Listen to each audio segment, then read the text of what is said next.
edita wa Tarifa Rwanda.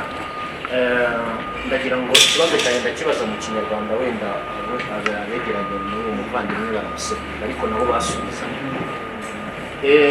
Kirasa n'icyo umuvandimwe abajije mbere yigeze kubaza ariko mu Cyongereza. Ibi bimaze iminsi bivuga yuko moto za Spiro ngo zidakora, ngo zifite amareyo nk'ay'igare ku buryo zidakomeye. Icyo kintu murakivuga n'icyo ese nicyo cyangwa se murateganya kugikosora nk'iki? Wenda nahita mboneraho kuko biragora kongera kubona undi mwanya. Niba nibuka neza mu ntangiriro mu mpera za 2023-2024 hari muzangari mwarashyizeho promosiyo muvuga ko moto ushobora gutanga amafaranga make y'ibihumbi 800 niba nibuka neza, agafata ifatabuguzi ry'umwaka utaha hanyuma bakamuha ibihumbi 800 byaba byarageze aho bigahagarara. Yani promosiyo y'igihe gito byaba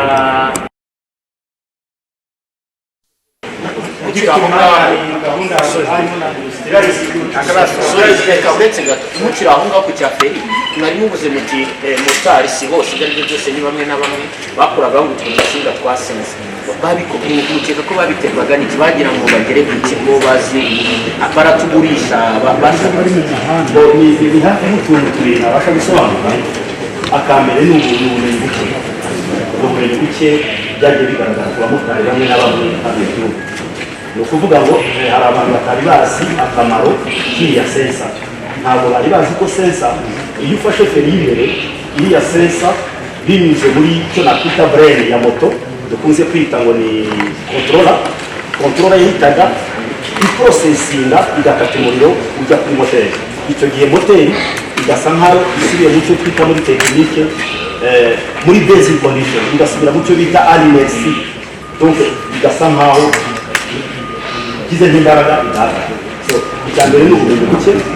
Ikindi cya kabiri ni uko batakoreshaga maintenance nk'uko bivuze. So iyo udakoresha maintenance ku bijyanye na feri nibwo wasangaga yuko igenda bimugora igihe cyose atwara moto. Kaga systeme ka feri cyangwa ka sensa ni nk'uburyo bwa safety, ni nk'uburyo bw'ubwirinzi. So uruzi udakoresha maintenance agomba kujyamo kugira ngo bigusabe kujya gukora maintenance.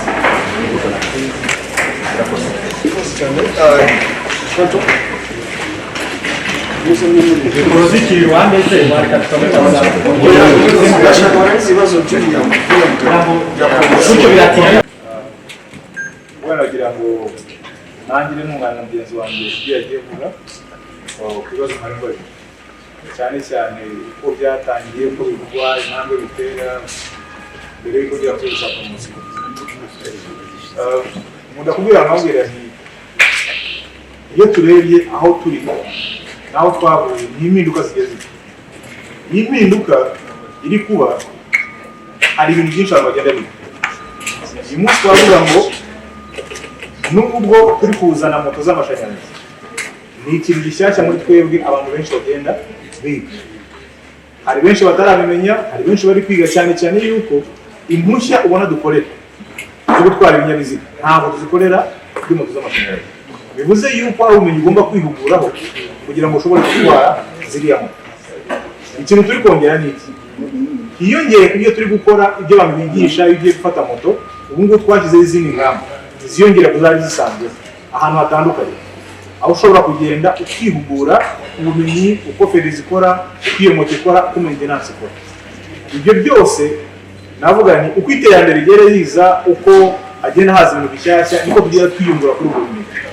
Ari byo mu bimwe byagiye bigaragara uko bigenda. Mwasuriye mvuga nti niba uyu munsi tugiye kumara hafi imyaka 3 moto ziri mu muhanda, simpamye yuko ikibazo cyaba mu byumweru bibiri kugira ngo kigaragare. Iyo myaka yose ishize moto zari mu muhanda, sibyo? Rero katurebe ku bintu uko bitandukanye. Haramutse hari kwiyungura ubumenyi turahari kugira ngo tubikore. Haramutse ari ukuvuga ngo hari ikibazo turahari kugira ngo dukore iki tugisubize. Spirira hari kubera abanyarwanda n'abandi bayitwara bose. Ngenda njya ku kibazo cy'umuvandimwe abajije kuri promosiyo yabaye umwaka ushize.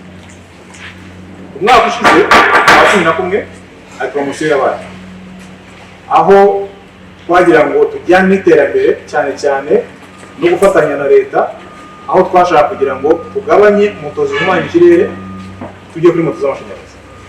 Hari poromosiyo twatanze nk'uko tuyita. Iyo poromosiyo yavugaga yuko umuntu atanga amafaranga y'ifatabuguzi twavuga ngo n'ifatizo, aho twahita nka booking, hasigaye akazatanga ni kugira ngo abone izo moto. Yari poromosiyo kugira ngo tujyane n'ibyo leta yashaka n'icyerekezo twari turimo. Aho navuga nti izo moto zaratanga, iyo poromosiyo yararangiye, ariko hatabuza kugira ngo hazeho ubundi bufasha kugira ngo abanyarwanda bashobore kubona moto cyangwa se batunge moto mu buryo bworoheye.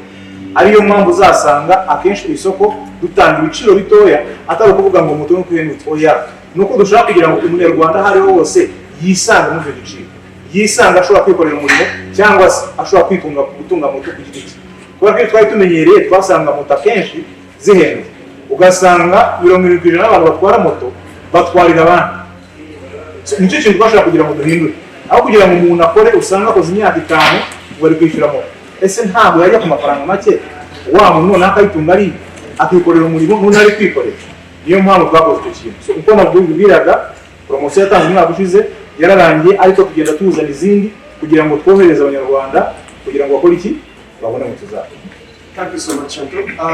Because the head has another engagement, I would prefer we exhaust all the questions in English, and then Chantal and Gede will be contributing with us. Tete is around, or we can take on Kinyarwanda questions. So only English questions, please.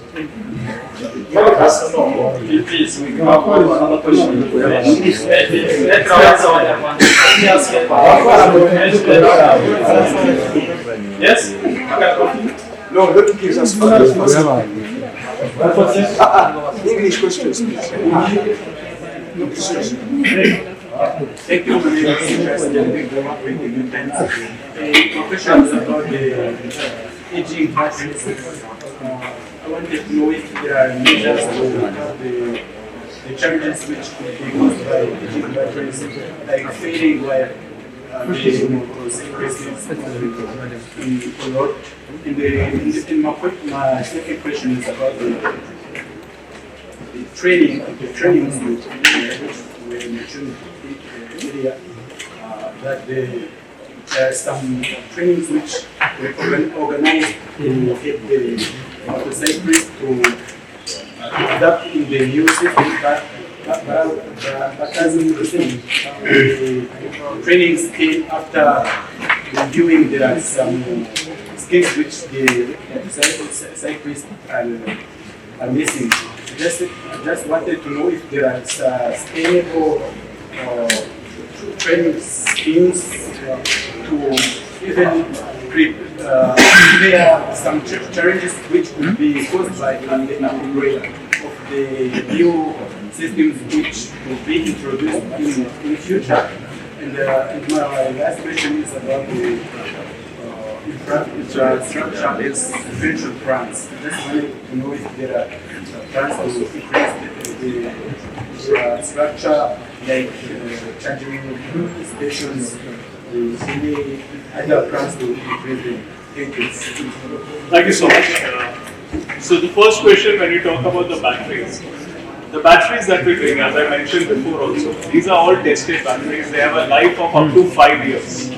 And these batteries have cycles. Every battery is a component of cells which are there inside. So the lifespan of these batteries is up to 5 years. We are right now still, I always give this example, that we are still infants. You know, like a small baby, till the time it is 5 years old, you consider them as infants. So we are also like 3 years right now. We have not reached to that point. And these batteries, which have a life, will not be depleted in between. Plus, we have our own technology which keeps a check of every battery. So there is something called as SOH, which is called status of health of a battery. So that battery, the health gets monitored every day. If in case, let's say, because it's a machine, right? So if it has some issues, we replace them immediately.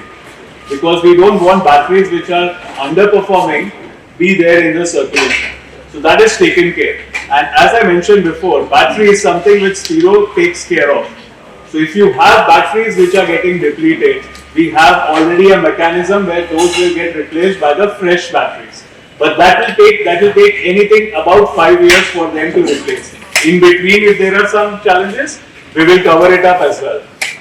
So that is for the first question. Second question about the training. So, okay, let me re-emphasize on this point that when we are delivering bikes, we impart trainings. Now what we have done is, we are trying to increase it even more. Because one of the feedbacks that we got is, maybe I have taken the bike and I am riding, then I give it to my brother. And the information which I have probably has not gone down completely to my brother. So what we are doing now is, we have these training tutorials which are going viral everywhere from different aspects. We have at our centers which are touch points like our plant, our warehouse, our after sales department, wherever they have the service stations, at the offices, at major stop stations. These tutorials are given to the riders. Plus what we also do is, we are creating videos which are circulated in the WhatsApp group. From there, they are able to review it every time. Then there are screens coming up which will continuously play these activities, which will help them understand in case if something more is needed. But training is something that always happens from the start. It is the revision which has become even more now. So to your second point, that is how we are doing it. Third aspect, see, infrastructure for any EV company is the backbone. And Spiro, wherever we operate, we ensure that the infrastructure is spread well across. That is why when we started our operation, before the first bike went on the road, we had 20 stations across the 3 districts of Kigali. Currently, if you speak, we have 30 districts in Rwanda. We have stations in all the districts. What we are doing is, the stations have come up. Now the batteries will, the bikes will start getting sold in those districts as well. Currently, we are about 15 to 18 districts which are operational with bikes as well. But we wanted the station to be there first, so that the riders feel the comfort that they have the infrastructure. And this will keep on becoming dense. Currently, we are about 700. By next year, this numbers as we are growing will go above 1,500. And by the year ends next year, we should be close to 2,000 of these swapping centers which are available all across the country. Thank you so much. Do you have time for one last question? Yes, please. One last question in English, please.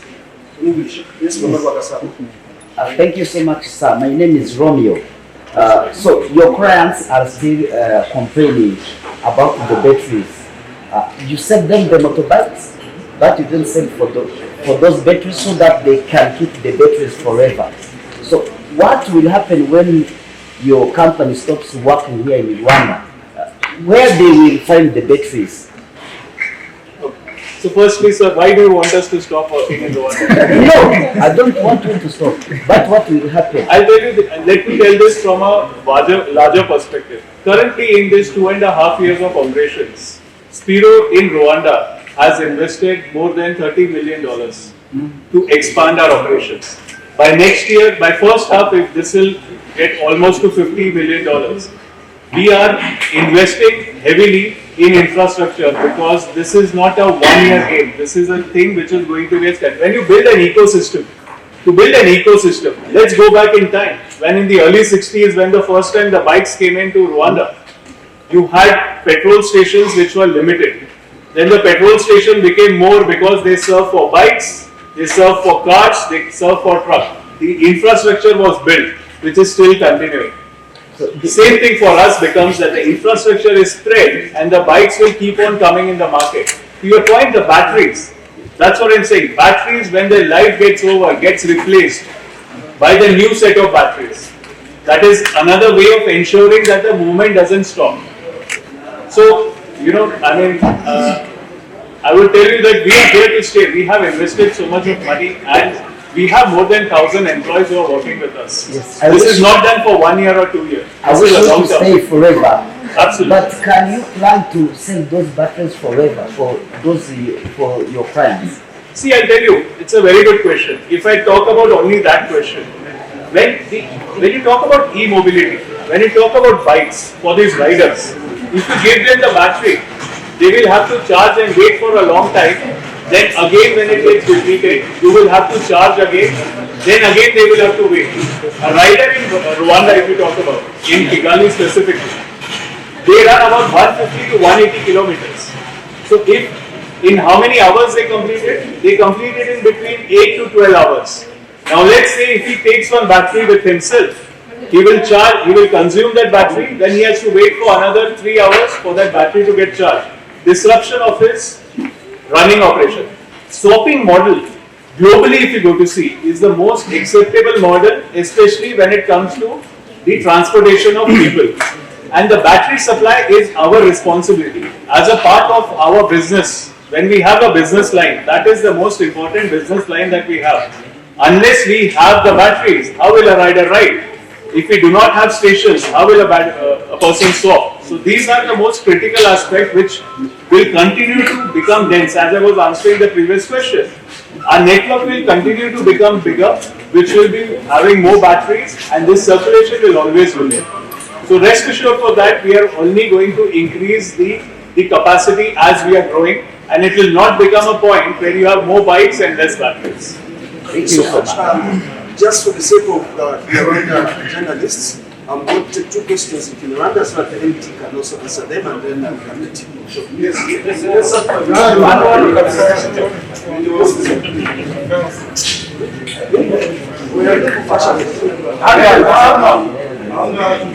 Yego murakoze cyane nitwa Johnson Mutesi.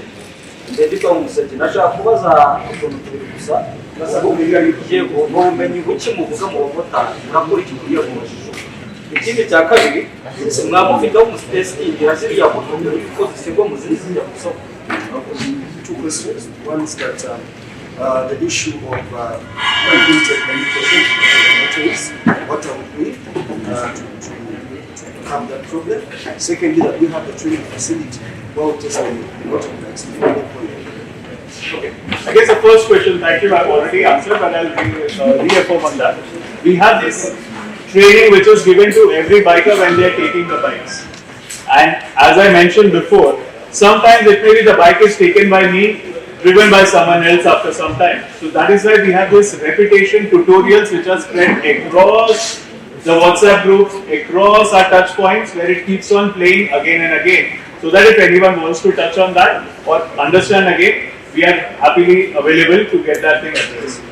Second point about the testing of bikes. As I mentioned, we follow all the certifications and testings which are done before any bike which comes into the country.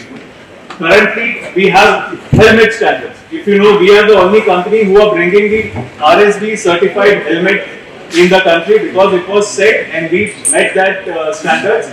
We had that supplier who gets us those helmets. Same way for the bikes and all, as I mentioned when I started.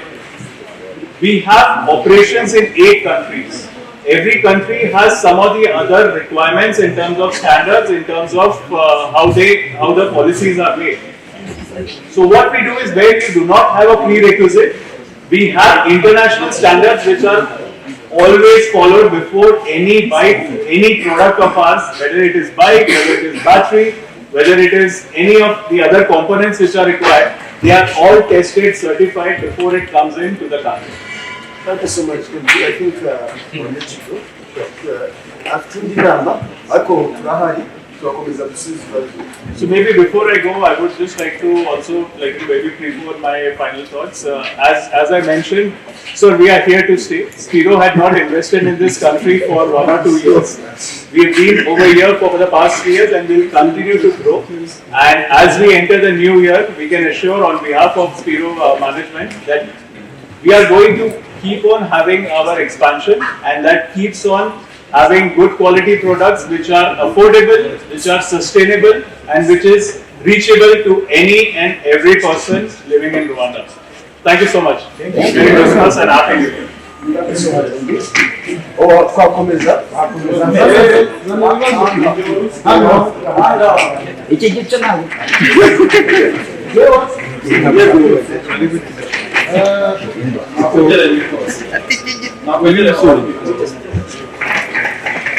murakoze yana champion ni tugiye kubaza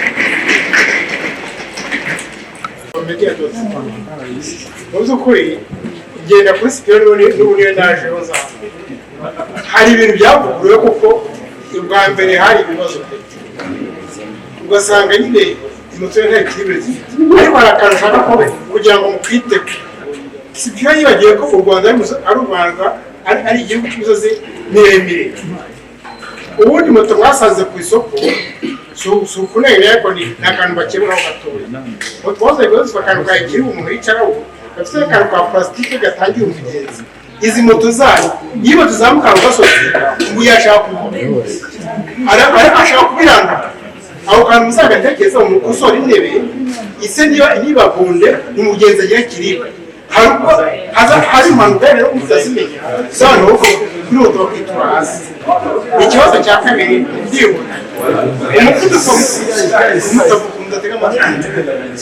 umuvuduko mufite n'ukuntu mukora ibintu yubaye ibidukikije andi moto ahandi iragenda bavuye ku isoko birarangira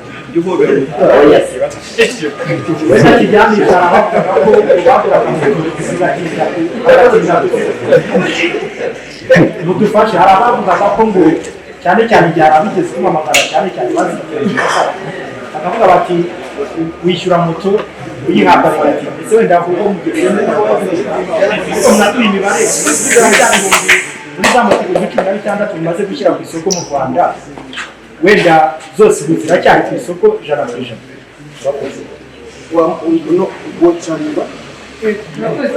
ikibazo nitwaye ibihembo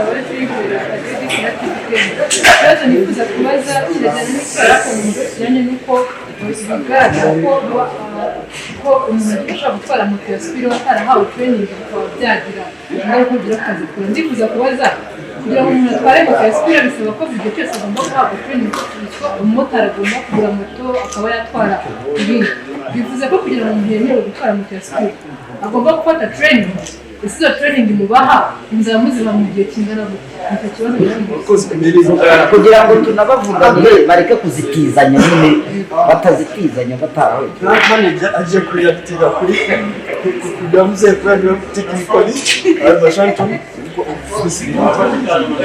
igihe nta kaza okay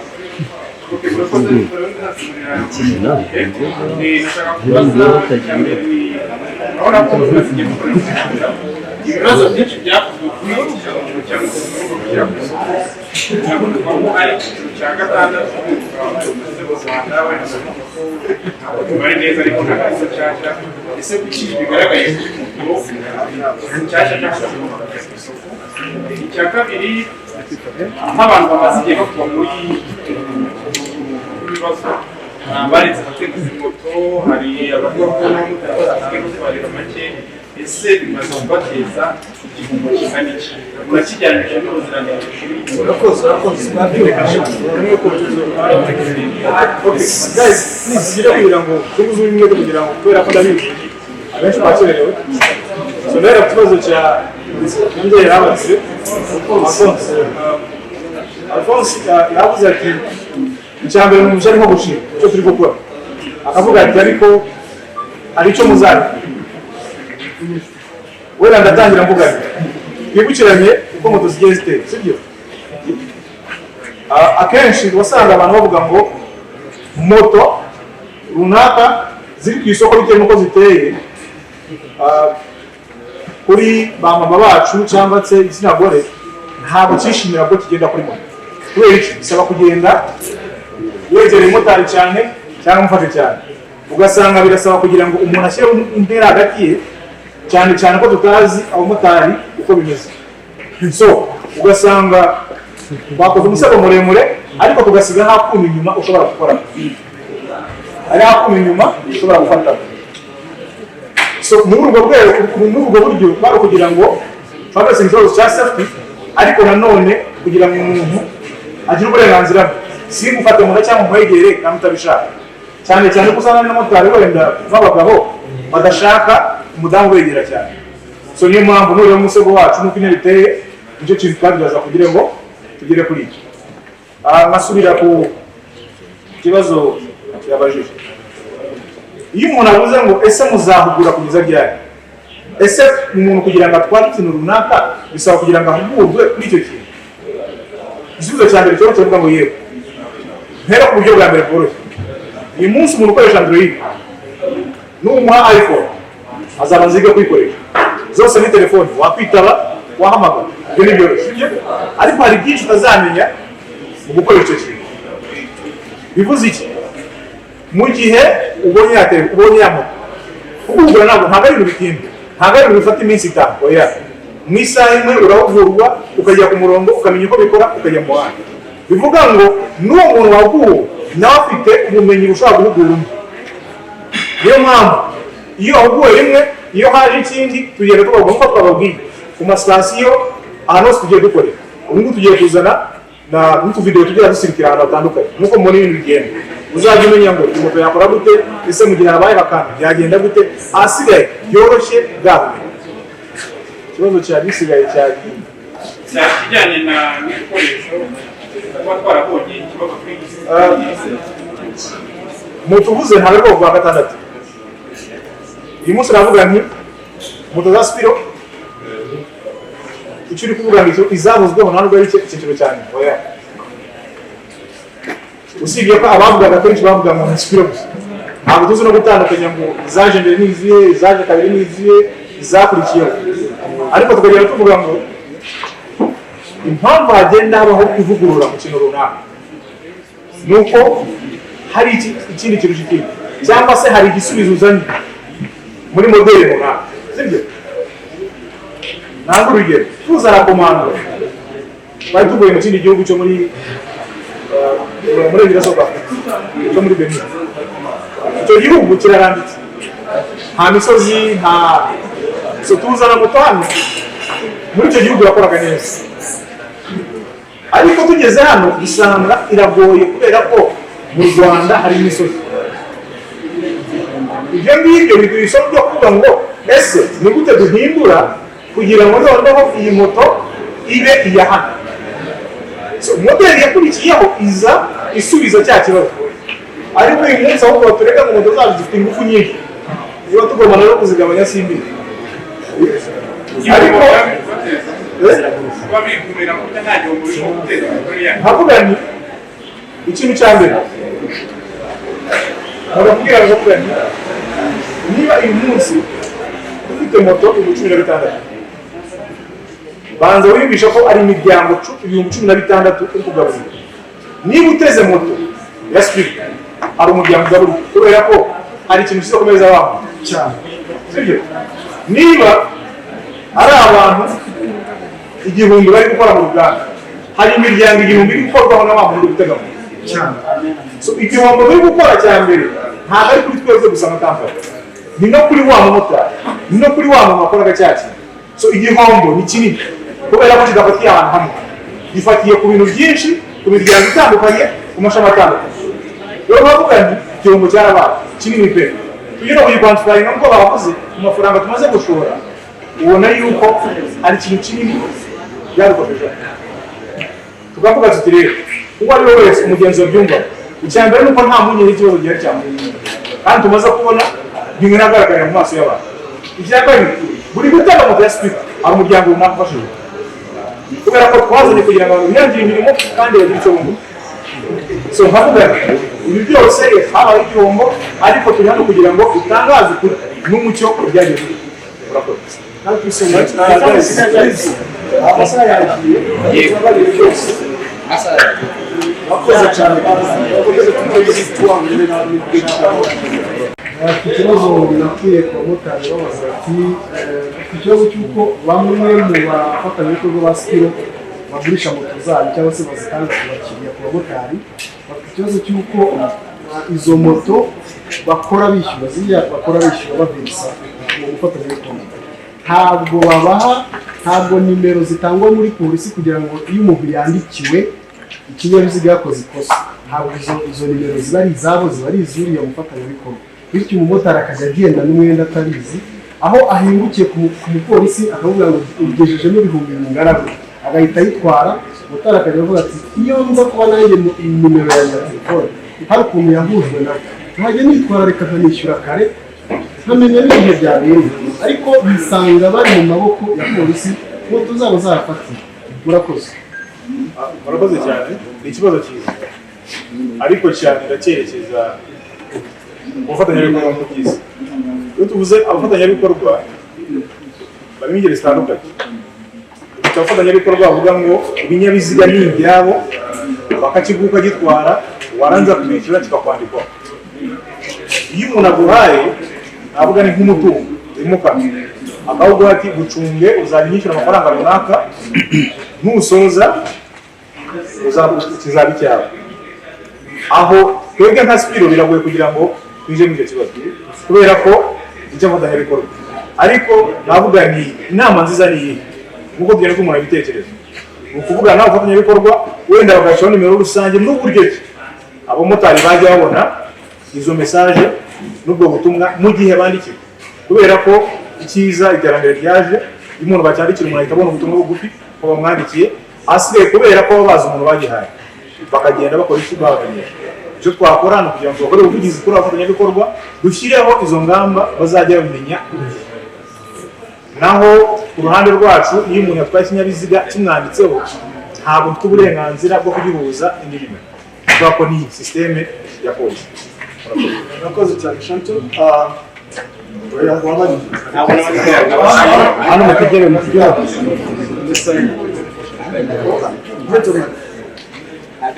cyane. Ibyo nitwa Zigama Theoneste, ndi umunyamakuru w'Imvaho Nshya. Hari ikibazo nshaka kubaza, nigeze gutwarwa na motari uzatwara Spiro ariko duca kuri Spiro yakoze kane.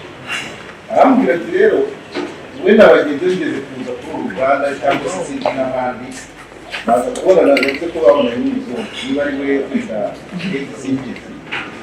Ababwira yuko abantu bose bakora barabwira bati dutwara moto za Spiro turi abamotari. Hanyuma icyabayeho ngo yarababwiye ati izi moto twazikoreye umuntu ujya ku kazi akayiparika, ntabwo twayikoreye umuntu ukora utwara imizigo buri munsi. Ngo nagira ngo kuriyarindwe wakavuga ko kuba bazitwara bakazigurisha kenshi cyangwa se zikora akazi katazigenewe aribyo bituma zicika intege zigakora impanuka. Mu nka Spiro murabivuga ni iki kuko ni ukuri. Urakoze.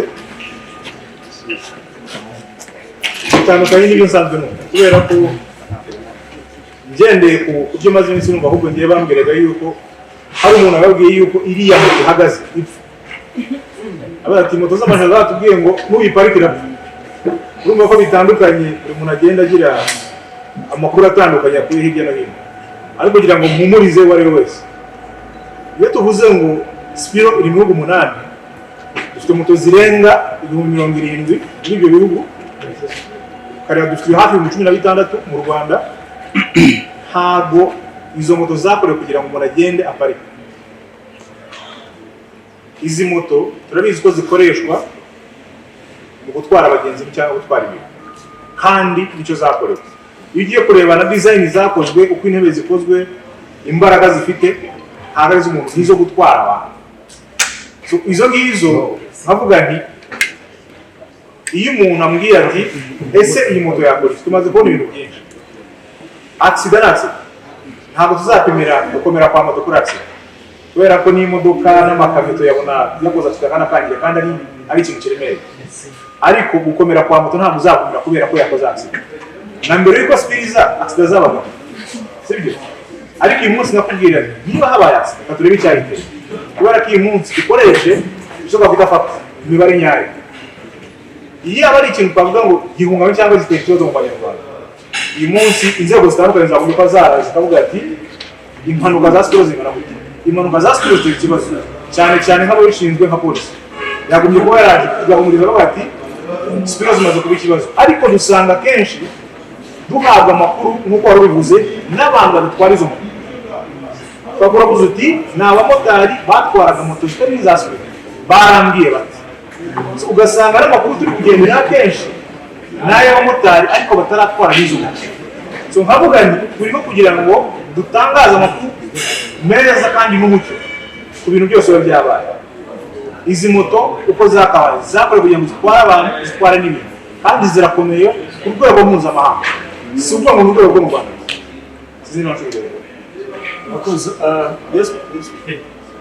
Murakoze nitwa Nicole murakoze ikibazo cyo mu kijyanye n'abagabo. Hari abamotari benshi bakomeye bakavuga ko sitasiyo nyinshi ariko aho ukagera kuri sitasiyo kugira ko bateri zidashakiye.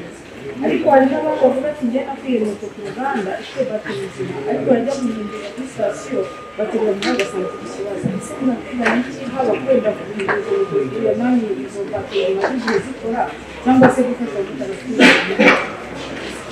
murakoze kugira ngo maze kenshi tubisobanuraho tuvuga tuti ntabwo umuntu agira sitasiyo nyinshi nta bateri sibyo kugira ngo sitasiyo yitwe sitasiyo nuko irimo bateri cyangwa nuko umuntu ashobora kugenda akabona bateri kandi ishaka ndavuga ni kera tugitangira bafite sitasiyo nyinshi aho byashobokaga yuko umuntu ashobora kujya kuri sitasiyo runaka wenda agasanga bateri ntabwo iruzura cyangwa se agasanga ikibazo ariko uyu munsi ndavuga ni icya mbere dufite ikoranabuhanga risuzuma cyangwa rigatanga amakuru kuri bateri ako kanya yaba ifite ikibazo ikava muri sisiteme sisiteme y'iki sirikirasiyo y'uko bateri igenda impamvu dukora gutyo ni ukubera iki n'impamvu wumva tutabwira umuntu ngo iyi bateri n'ibihe burundu ni ukubera iki bateri nkuko tuzizi tugiye no kuza telefone bateri ni ikintu gihenze so uwo mutwaro wo kuvuga ngo bateri yagize ikibazo ubu wawe twawugukuyeho ni twe tuwufite iyo bateri igize akabazo twe tuyikura muri sirikirasiyo tukayisimbuza izindi kandi nzima icyo twavuga impungenge twari dufite kera za bateri zagize ikibazo za bateri ntabwo zagenze zavuye niyo mpamvu twafunguye sitasiyo nyinshi niyo mpamvu turi kongera umubare wa bateri nyinshi kandi twavuga ngo ikoranabuhanga ryariyongereye kugira ngo isaha n'isaha mu gihe bateri ikibazo ihita ivamo isimbuye so ndakeka uyu munsi ku bantu batwara sipiro nta kibazo cya bateri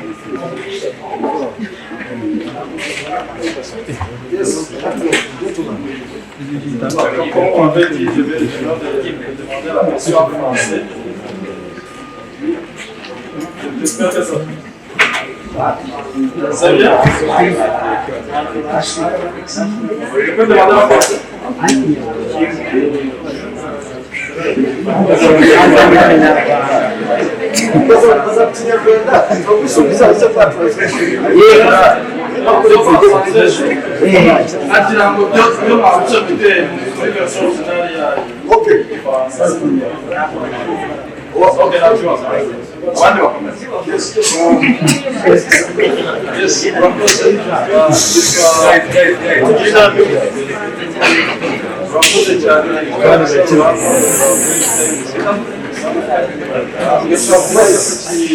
ikijyanye na market conflict tukunze kubona inkuru headlines zivuga mu mpanuka za sipiro ariko ntiturabona urwego rubifitiye ubushobozi rw'igihugu rwemeza ko moto ya sipiro ari ikibazo ese haba hari market conflict hagati ya sipiro n'izindi kampani zitwara abantu ku buryo haba hari uburyo bakabiriza ibinyabiziga ese hari ripoti ya minicom mwatubwiye ko mutegereje natwe dutegereje yaba yari yaboneka bihagaze gute ku isoko ziriya mpanuka twumva ni ukuri cyangwa haba hari ababakabiriza murakoze wenda mbere ku kibazo cya raporo kubera ko inzego zishinzwe minicom n'abantu bavuze yuko bari kureba impamvu bavuze yuko hari icyo bari kwigaho ni ukubera ibyagiye bivuga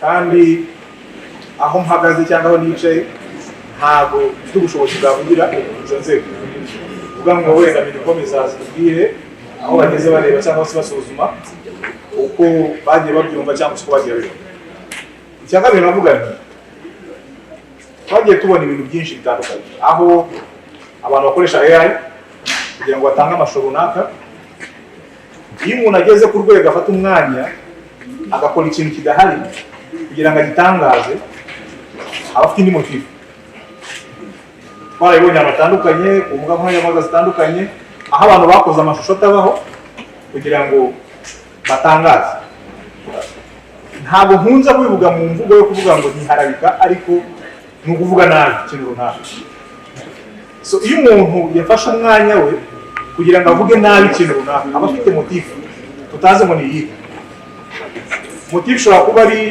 iye ku giti cye cyangwa se iturutse ahandi nkongera nutanga urugero hari urugero umuyobozi umwe mu nzego z'umutekano umuvugizi wa polisi Vanessa Birigikanga yatanze urugero aravuga ati hari accident yigeze kuba accident ibaye umuntu atwaraga ikinyabiziga runaka kidafite aho gihuriye na speed yagonze uwatwaraga ikinyabiziga cya speed arangije gukora iyi accident undi yigenderaga nta kibazo yari afite undi yari yanyweye ibisindisha ariko wagiye gutangaza inkuru atangaza avuga yuko Spiro yakoze impanuka kubera impamvu nyinshi zitandukanye aho yavana ngo ati basi se wageze hahandi kugira ngo urebe ikibazo cyabaye nuko cyari kimeze so ugasanga hari inkuru nyinshi zitambuka zifite ibindi bigamije kubera ko uyu munsi iyo ugiye kureba usanga umuntu azakwereka amafoto ya Spiro yakoze impanuka wajya mu gasitade twareba imibare uko ihagaze ugasanga siko bimeze ugasanga ari inzego uko zibigaragaza nta kibazo ariko kimeze so bivuga iki tugendere ku byo tubona mu buzima busanzwe apana kuri motive umuntu yikorera kubera ko ntabwo twavuga ngo uko tumaze kubibona n'ahandi aho twagiye tubireba niyo mpamvu navuze nta mbere yuko Spirizo habaga impanuka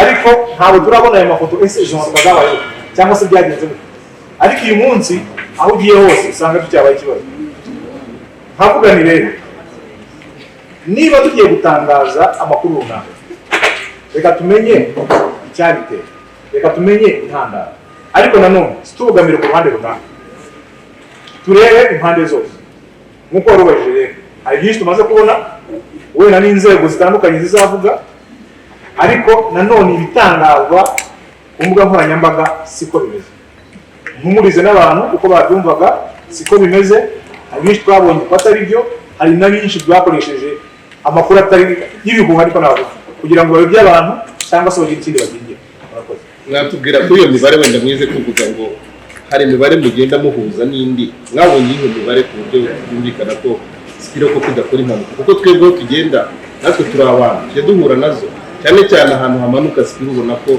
akenshi ari byo kora impanuka hariya kuri Kigali Parade ibintu kongera maze kuzibona n'inshuro enye nanjye ndi umuntu kandi namwe mukora ingendo ubwo turareba dukiriyaringa icyo kintu nk'abanyamakuru iyo mibare mubihuza gute n'izindi mpamvu bidufasha biduhurize na moto yitwa M3 iyo bavuze Spiro giye simbyemera kuko akenshi biba kuri moto imwe yitwa M3 ngira ngo zirimo amoko ariko M3 niyo bikunda kubaho ubiduhurize muri niba nta mucekinga mutarasanze nta kabazo kaba karimo cyangwa kuko ari ukugucomora izo bande filime ko bavuga cyo kudutsinda karanye suri mu gatoya ariko twahereyeho gusobanura tuvuga tuti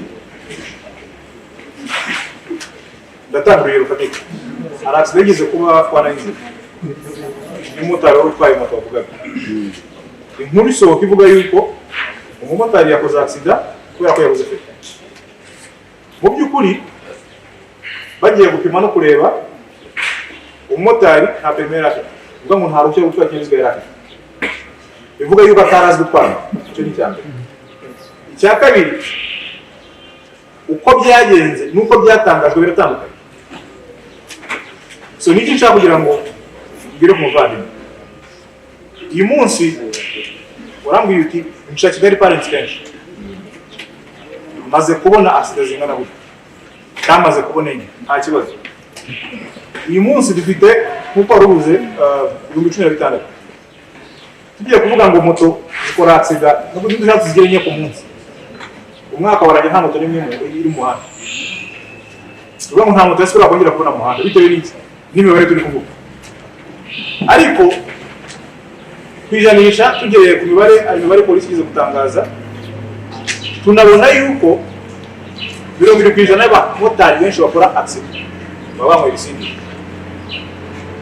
icyo ni icya kabiri tugasanga yuko dufite ubumenyi buke ku kinyabiziga turi gutwara biterwa n'iki ikintu twabonye akenshi usanga hari abamotari bakora amanywa n'abamotari twasanze bakora ijoro ab'ijoro ntabwo tubazi kubera ko uyu munsi nafata moto niba ndi nyirayo nkayiha umumotari umumotari wenda tubonye waje gufata moto turamuhuguye tumubwiye ko moto ikora tumubwiye ko feri zikora tumubwiye ko moto ko bigenda kose kubera ya mafaranga bamusabye yagera ku mugoroba akayiha wa mumotari we umumotari wa kabiri ariho bita kurobesha kenshi usanga ya moto ntabwo azi uko ikora kubera iki ntabwo yisuzumye kugira ngo arebe igakora gute uwakomanywa niba ayikoresha nabi niba nta maintenance yakoze yapfuye kuri none ugasanga n'ikibazo yakoze iki cyabaye.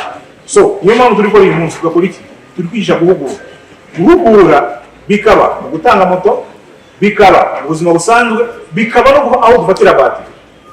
Umuntu iyo yaje bamubaza se waka kenshi ari igihe umuntu aza gufata batiri kumva moto iri gusakuza ikora urusaku ukamubaza se uheruka gukora panaferizo yagiye uheruka gukora iki n'iki byaye ukamuhugura kugira ngo umwereke uko icyo kintu gikora.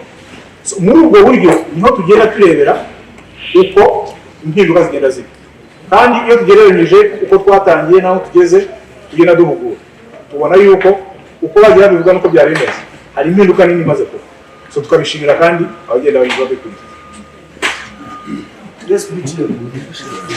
Murakoze cyane. Nitwa Pierre Imana Ishimwe, umunyamakuru wa BTN TV. Yewe aka kanya ikibazo cya mbere ndaho umuvugizi w'abagore. Ikibazo cya kabiri mfite ibibazo bitatu. Yewe nabibazo nta kibazo. Ikibazo cya mbere mfite ni abagore bagera kuri 30 bibumbiye hamwe baza gufata moto muri kampani ya City. Bamaze gufata moto hadaciye iminsi moto zahise zipfa control basabwa kuzizana ku igaraje ya Masoro. Moto zihageze ziyamaze amezi agera ku 8 kandi boho barimo barandikirwa ko bagomba gutanga vexon. Kugeza ubu nigeze kudutangariza ko icyo kibazo cyahawe umurongo ariko ubu ngubu abagera kuri 20 n'ubundi baracyari bavuga ko moto zabo zikiri mu igaraje kandi amafaranga bafashe mu mabanki baza kuzifata barimo kubishyuza barimo kurwana kwishyura na credit kandi bo batari gukora. Icyo ni ikibazo kimwe batubwira impamvu kugeza ubu kimaze amezi yose izo moto zikiri ari amagaraje. Ikindi abatwara ibinyabiziga bya Sipiro bavuga ko iyo baje gukoresha mu igaraje usanga kenshi bagorwa no kubona moto yabo ko bayijyanye ariko bayisohemo. Kwibwa kwa PS basanga aje gukoresha control ariko asanze havuyemo retroviseri havuyemo ipine bakuramo ishaje bashyiramo ibishyashya ariko akaba ari amakosa akorwa n'abakanishi banyara hapo. Iki kibazo cyo kimeze gute? Icya gatatu turuhushya rwo gutwara ikinyabiziga ngewe rwo gutwara ikinyabiziga. Izi moto zanyu iyo uyitwaye iki kinyabiziga turuhushya rwa moto. Yes. Abagerageje kugira ngo nshire ibinyoma kuri izi moto za Speed genda yitwara maze kuyitwara yifata feri bimeze nka velomoteri kwifata feri ni nako nayo ifata feri. Yena gize ikibazo kigira giti kuba harabaye nk'urusaku rw'amamoto cyangwa rw'impanuka kuri Sipiro ntabwo byaba byaratewe no gusora ubwinshi bwa moto ariko ntizihabwe kare. Mwakoze. Kamere mbaza watwaye iyi moto?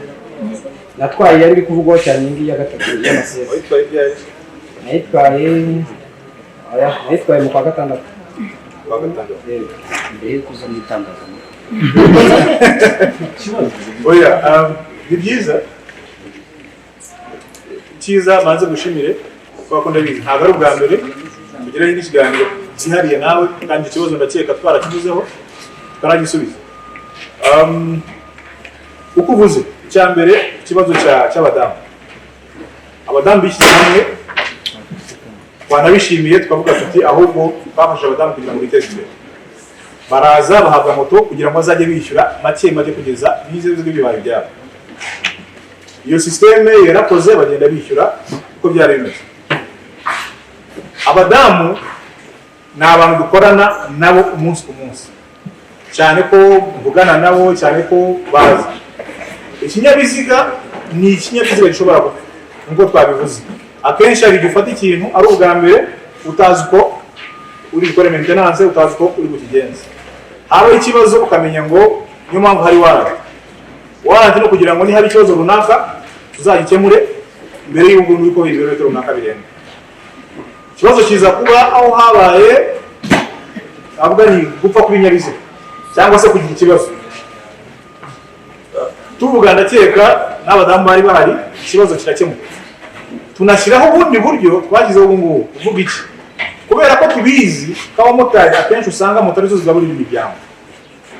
Uyu munsi iyo uzanye ikinyabiziga cyawe gifite ikibazo ukakijyana ku igaraje, ugasanga ikintu tugiye gukora gishobora gufata iminsi 3 cyangwa irengaho, tuguha indi moto yo kubutwara mu gihe ikinyabiziga cyawe kiri gukora. Icyo twakizanye kugira ngo dukemure cya kibazo cyo kuvuga ngo moto yanjye yatinze kandi hari runaka ngomba kwishyura kandi hari inshingano runaka ngomba kuzuza. So twazanye system yo kugira ngo umuntu niba afite ikinyabiziga acyo cyamugaburira uyu munsi sabura ejo sabura, ahubwo akomeza akore ikinyabiziga nikirangira aza twara ikinyabiziga cye agarure cyacyo. Asubira ku kibazo cya gatatu aricyo yambazaga avuga ati moto yize kuyitwara, ese moto wayitwaye wayihuguriwe cyangwa kubera ko ufite uruhushya watwaye moto gusa? Twavuga tuti iyo umuntu afite uruhushya rwo gutwara ikinyabiziga ntabwo bivuze yuko cya kinyabiziga uzi kugitwara, sibyo? Bisaba kugira ngo uhugurwe unamenye icyo kinyabiziga gikorwa gute, kubera ko iyo tugiye gukora uruhushya rw'ikinyabiziga twese turabizi moto zikoreshwa ntabwo ari ziriya moto za mbuyaje, moto zikoresha ibintu bitandukanye n'amashanyarazi. Rero niba udahuguriwe kuri cya kintu bisaba kugira ngo ubanze uhugurirwe kumenya uko ya moto ikora, umenye feri zikora gute, umenye ntabwo ndi kugenda mfasha mbuyaje, ntabwo ndi kugenda mfasha kuri feri. Nigeze guha urugero ndavuga nti uyu munsi iyo ufashe umuntu umaze imyaka y'ubuzima atwara imodoka ya manuel ukamwicaza muri automatique ubanza kumujena. Impamvu imujena amenyere gukoresha amaguru abiri n'amaboko byose cyane, ugasanga ugiye muri automatique aho ukoresha ukuguru kumwe n'ukuboko usanga ukorera akantu gatoya ahasigaye rivora gusa, kubera ko wa muntu yagiye muri ya muntu ariyo ugera utararabira ugasanga ugiye gukoresha amaguru abiri kuri feri cyane bitari ngombwa. Rero byose bisaba iki? Bisaba kugira ngo ugire ubumenyi unahugurwe kugira ngo cya kintu umenye uko gikora. Okay, guys, amasaha aragiye. Tugiye gukora tour, turaba duhari hano, turaba turi kumwe namwe, tuko kumushaka kujya mukatubaza ibindi, ariko tugakora tour ya plant, mukareba aho dukorera ibyo dukora. Urakoze cyane.